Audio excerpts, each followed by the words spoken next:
জামালপুরের পর এবার নদিয়ার কৃষ্ণগঞ্জেও বেশ কয়েকজনের আধার কার্ড বাতিল হয়ে গেল এবং সেই একই ধারা অর্থাৎ 28-এ মানে বিদেশি তকমায় আধার কার্ড বাতিল করে দেওয়া হলো। স্বাভাবিকভাবেই যাদের আধার কার্ড বাতিল করা হয়েছে তারা যথেষ্ট আতঙ্কে রয়েছে, তারা এই মুহূর্তে বুঝে উঠতে পারছে না যে কি করবেন। আমাদের প্রতিনিধি রঞ্জিত আমাদের সঙ্গে রয়েছে।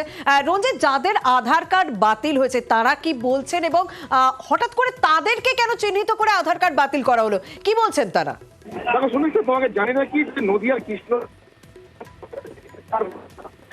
রঞ্জিত, তোমার কথা স্পষ্ট শোনা যাচ্ছে না। তো কৃষ্ণগঞ্জ ব্লকের একাধিক গ্রামে সাধারণ মানুষ না শোনা যাচ্ছে না, আমরা আবারও যোগাযোগ করব। এবং কৃষ্ণগঞ্জ ব্লক, নদিয়ার যে কৃষ্ণগঞ্জ ব্লক, স্বাভাবিকভাবে যাদের আধার কার্ড বাতিল করা হয়েছে সেই 28-এর এ ধারায় মানে বিদেশি তকমায় যাদের আধার কার্ড বাতিল করা হয়েছে তারা যথেষ্ট ভয়ে রয়েছেন, তারা যথেষ্ট আতঙ্কে রয়েছেন। তারা কি বলছেন একবার শোনা যাক।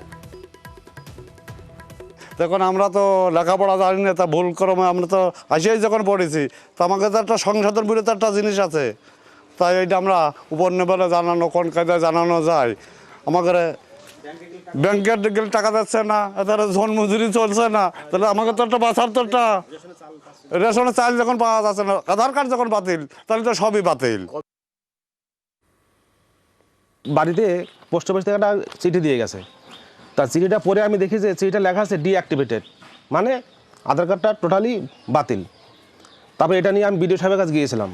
বিডিও সাহেব বললো আমাদের কাছে এখনও কোনো খবর আসেনি। আধার কার্ড বাতিল মানে কি, ব্যাংকে গিয়ে সেখানে আধার কার্ড পুরো স্টপ, রেশনে মাল পাবে না। হ্যাঁ, এরা খুব আতঙ্কগ্রস্ত হয়ে আছে, বুঝলেন। কেন বাতিল করলো তার উপযুক্ত জবাব অবশ্যই দিতে হবে সরকারকে।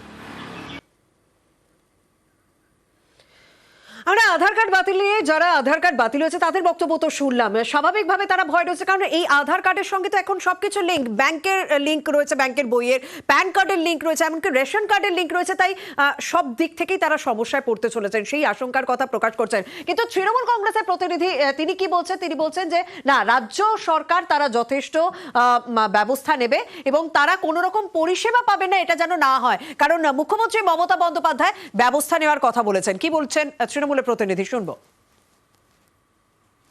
ভয়াবহ একটা পরিস্থিতি নিঃসন্দেহে বলা যায়।